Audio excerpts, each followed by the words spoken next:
Hi girls and boys, this is the MIKI in a West channel. Today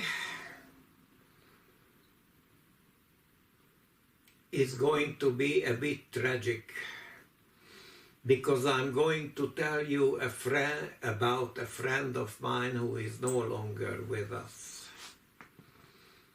Sándor.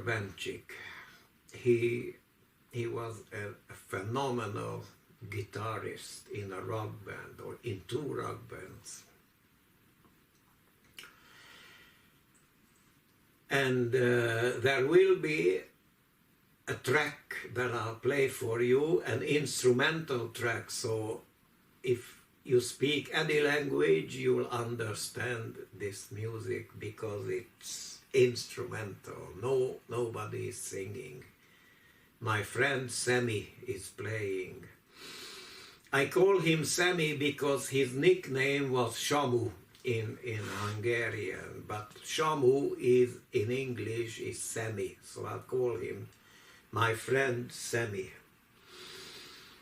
So I came to know him when he was playing in a band called P-Mobile.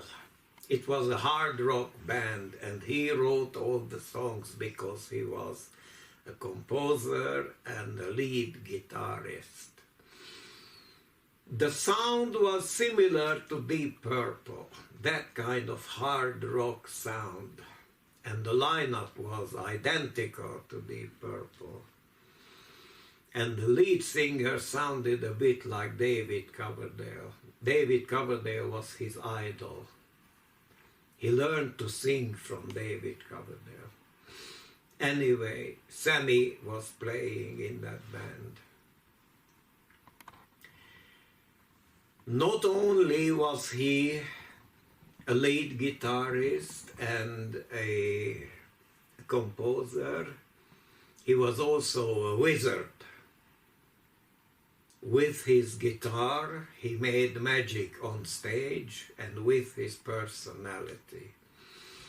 Interestingly, most of the crowd who were listening to the band P-Mobile, and the crowd was huge.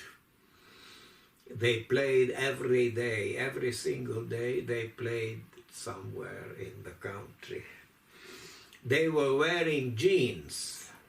Sometimes torn jeans, more than often torn jeans. But Sammy was dressed immaculately. He was wearing a light jacket and black trousers and things like that. He was very vain in that sense, that he must be dressed immaculately. And so he was. And we became friends.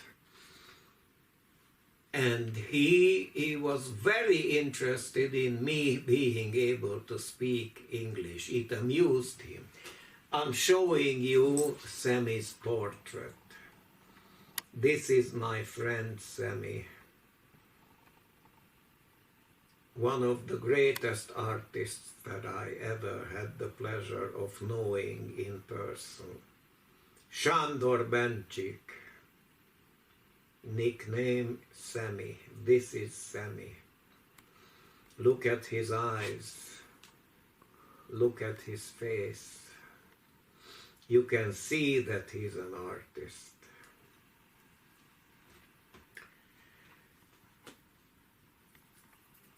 And not only was he a guitarist and a composer, he was also a goldsmith. Can you imagine? He was a trained and qualified goldsmith. Everything that you had to do with your hands, he could do well. Amazing. So he was interested in me speaking English, and I translated, I think, 10 of P-Mobile's numbers to English, and they recorded demos of those 10 songs. So we did work together in that sense. And he had an English teacher coming to his house because he was always developing himself in every sense of the word. He was in the dressing room, he was always practicing the guitar. He was writing more and more sophisticated songs in front of my eyes. Like there was a new song by P. Mobile and it was more sophisticated than the previous ones. And then he wrote another song and it was even more sophisticated than the previous ones. And we did work together once more. I made an album with my band GM49. And there was a track which needed a virtuoso guitar player. And I asked him to do it. And our studio time was from 2 a.m. till 9 a.m. And I looked out from the window of the studio and I'll never forget this image. He arrived with his Czechoslovakian car. He got out carrying his guitar case, ready and friendly, and I can only say good things about him. He died tragically in 1987. I won't go into details. He took his own life. But I won't go into more details about that. There's not a day goes by when I don't mourn him, Sammy, my friend. So I'm going to show you what a phenomenal guitarist he was. As I promised, it's going to be an instrumental track called Flight of the Bumblebee. It's composed by Rimsky-Korsakov. It's a classical piece which he learned to play on the guitar. Now, there's no video with the music. All you will be able to see is his tombstone. His tombstone.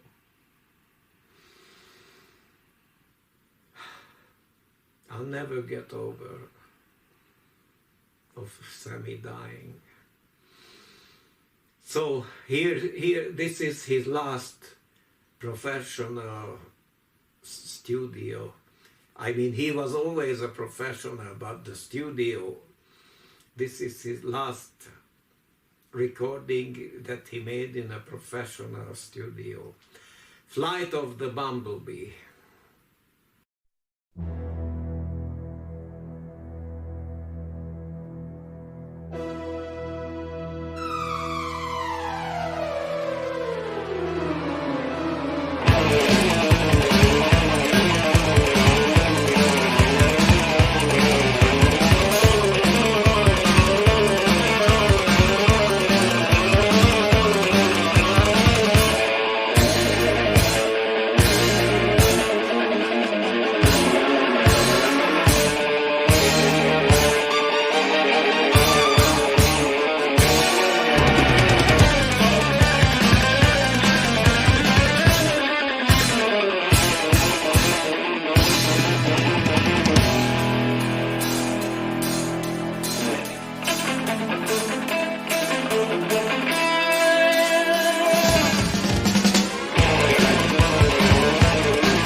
So now you know what a great guitarist my friend Sammy was. This was Flight of the Bumblebee.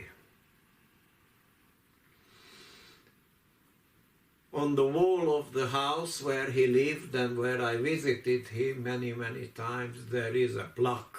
You can see the plaque.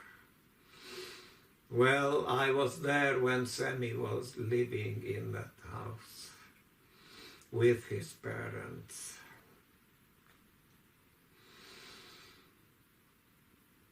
I'm sure he would have been amused by me starting to paint abstract pictures, because he liked my sense of humor, he liked me speaking English, and he would have liked this. I can see his reaction if I would have shown him this painting. Sorry, it's upside down, it's like this. It's called Transferred Love. It's an abstract expressionist painting. And it's called Transferred Love because I wrote a novel called Transferred Love, and I put this painting of mine on the front cover. So I called the painting Transferred Love. Next time I'm going to tell you, no, sorry, still something more about Sammy. This is my only physical memorabilia that I have of Sammy. This is his handwriting. I mean, even in his handwriting you can see that he was an artist. A magical artist, a wizard.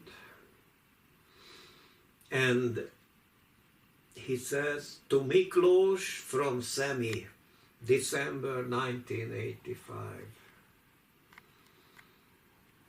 He signed the album for me. This was his second band called P-Box, and the album is called Omen. So, next time I'm going to tell you about